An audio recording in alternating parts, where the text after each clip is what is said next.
Hello student, कुहू international school की कक्षा 10 संस्कृत की इस ऑनलाइन क्लासेस में आपका स्वागत है। पिछले वीडियो में हमने कारक प्रकरण के विषय में अध्ययन कर रहे थे। आज की इस वीडियो में हम उससे आगे अध्ययन करते हैं। स माणवकम पंथानम पृच्छति, यानी द्विकर्मक धातूनां प्रयोगे द्वितीया विभक्ति भवति। इस नियम पर हम चर्चा कर रहे थे, इस नियम पर हम वार्तालाप कर रहे थे। तो ये जो छठा नियम है वो नियम है द्विकर्मक धातूनां प्रयोगे द्वितीया विभक्ति भवति। अर्थात द्विकर्मक 16 धातुएं होती है। इन 16 द्विकर्मक धातुओं के योग में द्वितीय विभक्ति का प्रयोग किया जाता है। द्विकर्मक अर्थात दो कर्म, इनमें दो कर्म होते हैं, एक तो मुख्य कर्म और एक गौण कर्म। तो यहाँ पर इस सूत्र से गौण कर्म में द्वितीय विभक्ति का प्रयोग किया जाता है। और हमने ये 5वें नंबर का जो उदाहरण है, स माणवकम पंथानम पृच्छति, वह बालक से रास्ता पूछता है, इसके विषय में हमने अध्ययन किया था। यहाँ तक हमने अध्ययन किया था। आज उससे आगे अध्ययन करते हैं। रुद्रमानी रोकना। तो ग्वाल है व्रजम गाम अवरणदी। ग्वाल है यानी ग्वाला, व्रजम गाम अवरुणदी। तो ग्वाला गाम गाय को, व्रजम वज्र में, अवरुणदी रोकता है, जाने से रोकता है। तो यहाँ पर रुद्ध धातु, रुद्ध यानी रोकना, तो रुद्ध धातु का प्रयोग किया गया है अवरुणद के रूप में। तो यहाँ पर इस धातु के प्रयोग की वजह से व्रजम और गाम दोनों में द्वितीय का विभक्ति का प्रयोग किया गया है। व्रजम यहाँ गौण कर्म है और गाम ये मुख्य कर्म है।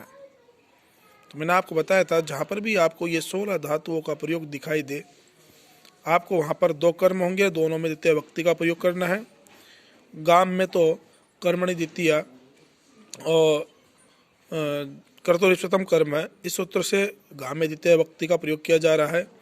जबकि व्रजम में रुद्ध धातु के प्रयोग की वजह से द्वितीय का प्रयोग किया गया है। चीमानी चुनना।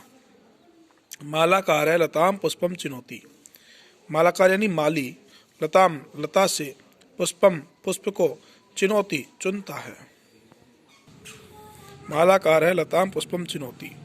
मालाकार यानी माली, लताम लता से, पुष्पम पुष्प को, चिनोती चुनता है। तो ची धातु की वजह से यहाँ लताम में द्वितीय का प्रयोग किया गया है। जीमानी जीतना। जीमानी होता है जीतना। नृपः शत्रुम राज्यम जयति। नृपः यानी राजा, शत्रुम शत्रु से, राज्यम राज्य को, जयति जीतता है। तो यह जी धातु का प्रयोग हो रहा है, इसकी वजह से शत्रुम में यहाँ पर द्वितीय विभक्ति का प्रयोग किया गया है। गुरुमानी बोलना। गुरु शिष्यम धर्मम ब्रूते यशास्ति। गुरु शिष्य को धर्म के बारे में बोलता है, यह बताता है। तो ब्रू धातु का प्रयोग होने की वजह से यहाँ पर शिष्य में द्वितीय का प्रयोग किया गया है। सास, सास मानी कहना। तो सास धातु का प्रयोग जहाँ पर होगा वहाँ पर भी आपको द्वितीय विभक्ति का प्रयोग करना है। और उदाहरण पढ़ चुके हैं, गुरु शिष्यम धर्मम शास्ति। यहाँ सास धातु के प्रयोग की वजह से शिष्यम में द्वितीय का प्रयोग किया गया है। मत, मत मानी चुराना। मत मानी चुराना। तो सह क्षीर निधिम सुदाम मतनाति। स वह क्षीर निधिम क्षीर सागर से, सुदाम अमृत को, मतनाति मतता है। तो यहाँ मत धातु का प्रयोग होने की वजह से क्षीर निधि शब्द में द्वितीय विभक्ति का प्रयोग किया गया है। मुस्मानी चुराना। मुस्मानी चुराना। चोर है देवदत्तम धनम मुष्णाति। चोर देवदत्त से धनम धन को, मुष्णाति मानी चुराता है। तो यहाँ मुष्णाति यानी मुस धातु की वजह से देवदत्तम शब्द में द्वितीया का प्रयोग किया गया है। नी मानी ले जाना, स अजाम ग्रामम नयति, स अजाम ग्रामम नयति। तो नयति मानी ले जाना, स मानी वह, अजाम यानी बकरी को, ग्रामम यानी गांव में, नयति ले जाता है, वह बकरी को गांव ले जाता है। तो यहाँ नी धातु का प्रयोग होने की वजह से ग्रामम में द्वितीय का प्रयोग किया गया है। हर मानी चुराना यानी हरण करके ले जाना, स ग्रामम धनम हरती, वह गांव में धन को ले जाता है। तो यहाँ री धातु का प्रयोग होने की वजह से ग्रामम शब्द में द्वितीय भक्ति का प्रयोग किया गया है। वह मानी ले जाना अर्थात उठा करके ले जाना, नी मानी सामान्य रूप से ले जाना, री मानी अपहरण करके ले जाना, वह मानी उठा करके ले जाना, और कृष मानी खींच करके ले जाना। तो वह का मतलब है उठा करके ले जाना। तो कृषक ग्रामम भारम वहति, कृषक मानी किसान, ग्रामम गांव में, भारम बोझ को, वहति ले जाता है, किसान गांव में बोझ ले जाता है। तो यह वह धातु का प्रयोग होने की वजह से ग्रामम शब्द में द्वितीय भक्ति का प्रयोग किया गया है।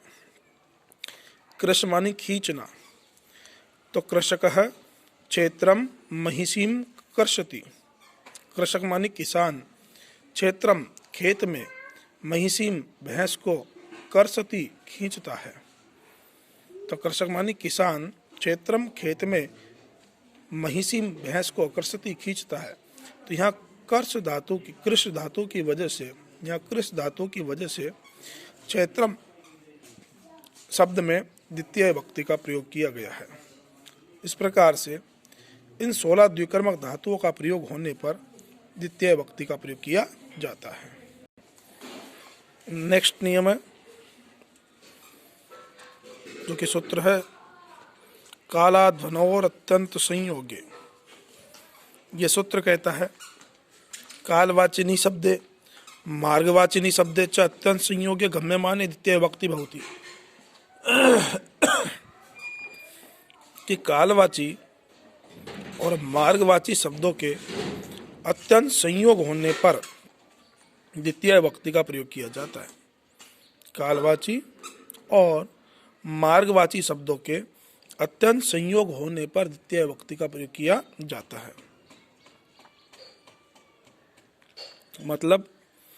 मतलब यह कहने का कि कालवाचक और मार्ग, काल यानी समय और मार्ग यानी रास्ता, तो जहाँ कालवाचक और मार्गवाचक शब्दों का प्रयोग हो, या तो कालवाचक शब्द का प्रयोग हो या मार्गवाचक शब्दों का प्रयोग हो, तो इसमें दो शर्त कहता है, ये दो शर्तें रखता है सूत्र। एक तो ये कहता है कि कालवाचक शब्द हो अथवा मार्गवाचक शब्द का प्रयोग किया गया हो, इन दोनों में से किसी एक शब्द का प्रयोग किया गया हो। और दूसरी जो शर्त है वो ये कहता है कि यहाँ पर अत्यंत संयोग भी आवश्यक है, अत्यंत संयोग होगा तो ही द्वितीय भक्ति का प्रयोग होगा। यानी पहली शर्त तो यह है कि कालवाचक और मार्गवाचक दोनों में से कोई भी एक शब्द हो, और दूसरी शर्त यह है यहाँ पर अत्यंत संयोग भी होना आवश्यक है। ऐसी स्थिति होने पर द्वितीय भक्ति का प्रयोग किया जाता है। जैसे सुरेश अत्र पंच दिनानि पठति, सुरेश अत्र मानी यहाँ पर, पंच दिनानि 5 दिनों से, पठति पढ़ रहा है। तो देखो दिन, दिन यह आपका कालवाचक शब्द है। दिन क्या है? समय सूचक शब्द है ना, तो दिन जो है वो कालवाचक शब्द है। और सुरेश यहाँ लगातार 5 दिन से पढ़ रहा है, तो कंटिन्यू कार्य हो रहा है, अर्थात यहाँ पर अत्यंत संयोग भी है। तो यहाँ अत्यंत संयोग है, तो देखो पहली शर्त हमारी थी कालवाचक और मार्गवाचक शब्दों में किसी एक का प्रयोग किया जाना चाहिए, तो यहाँ कालवाचक शब्द का प्रयोग किया गया है। दूसरी शर्त यह है कि अत्यंत संयोग या निरंतरता होनी चाहिए, तो यहाँ निरंतरता भी है कि लगातार पढ़ रहा है। तो जब दोनों शर्तों का प्रयोग हो जाए तो वहाँ पर फिर द्वितीय भक्ति का प्रयोग किया जाता है। इसलिए यहाँ पंच दिनानी, दिनानी शब्द में द्वितीय भक्ति का प्रयोग किया गया है, और सब रूप बन गया आपका सुरेश अत्र पंच दिनानि पठति। मोहन मासम अधीते, मोहन मासम यानी महीने भर तक, अधीते पढ़ता है, मोहन महीने भर पढ़ता है। तो देखो मास यानी महीना, तो महीना शब्द वो भी कालवाचक शब्द है, और लगातार महीने भर पढ़ रहा है, तो यहाँ पर लगातार यानी अत्यंत संयोग भी है, निरंतरता भी है, इसलिए मासम शब्द में द्वितीय विभक्ति का प्रयोग किया गया है। पुनः समझे, मोहन मासम अदिते, मोहन यानी मोहन, मासम यानी महीने भर, अदिते पढ़ता है, तो मोहन महीने भर तक लगातार पढ़ रहा है, इसलिए यहाँ पर द्वितीय विभक्ति का प्रयोग किया गया है। नदी क्रोशम कुटिला अस्ति, ये कुटिया नहीं है, कुटिला है भाई, इसको थोड़ा शुद्ध कर ले, ये यह नहीं है बल्कि ल है, पुस्तक में गलत दिया गया है, त्रुटिवश यहाँ पर प्रिंटिंग हो रही होगी, इसलिए आप कुटिया, कुटिया नहीं कुटिला, ला ल कर लो। तो नदी क्रोशम कुटिला अस्ति, नदी यानी नदी, क्रोशम यानी कोस, कहते हैं ना 1 कोस 2 कोस 3 कोस, तो नदी 1 कोस तक, कुटिल, कुटिल का मतलब टेढ़ी है, कुटिल का मतलब टेढ़ी है। तो देखो यहाँ पर कुटिल सब क्रोस, क्रोसी यानी 1 कोस, तो यहाँ पर मार्गवाचक शब्द का प्रयोग किया गया है, 1 कोस 2 कोस 3 कोस, तो यहाँ पर मार्गवाचक शब्द का प्रयोग किया गया है। और अत्यंत संयोग भी है कि नदी टेढ़ी तो है 1 कोस तक, पर लगातार टेढ़ी है, तो यहाँ निरंतरता दिखाई दे रहा है, निरंतरता का प्रदर्शन किया गया है, इसलिए यहाँ अत्यंत संयोग होने की वजह से क्रोशम शब्द में द्वितीय विभक्ति का प्रयोग किया गया है। प्रदीप है योजनम पढ़ती, प्रदीप लगातार, योजन 1 योजन तक पढ़ती पढ़ता है, तो योजन शब्द भी आपका मार्गवाचक शब्द है। तो एक तो यहाँ मार्गवाचक शब्द का प्रयोग किया गया है, और दूसरा यहाँ पर भी लगातार कंटिन्यू कार्य हो रहा है, निरंतर कार्य हो रहा है, और निरंतरता की वजह से अत्यंत संयोग हो रहा है, और अत्यंत संयोग की वजह से यहाँ पर द्वितीय विभक्ति का प्रयोग किया जा रहा है, इसलिए रूप बन गया प्रदीप योजनम पढ़ती, प्रदीप लगातार 1 योजन तक पढ़ता है। और इस प्रकार से आपकी द्वितीय विभक्ति समाप्त होती है। अब नेक्स्ट वीडियो में हम तृतीय विभक्ति के विषय में अध्ययन करेंगे। आज के इस वीडियो में हमने द्विकर्मक धातु और काला ध्वनोत्तन संयोग यानी कालवाचक, इसको एक बार पुनः समझ ले।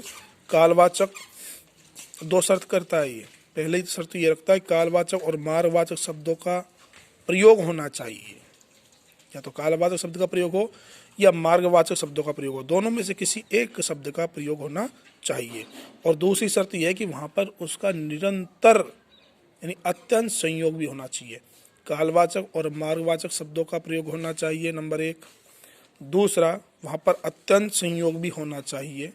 ऐसी स्थिति में हम द्वितीय विभक्ति का प्रयोग करते हैं, ठीक है, और द्वितीय विभक्ति आपकी समाप्त होती है। कल की वीडियो में हम तृतीय विभक्ति के विषय में अध्ययन करेंगे।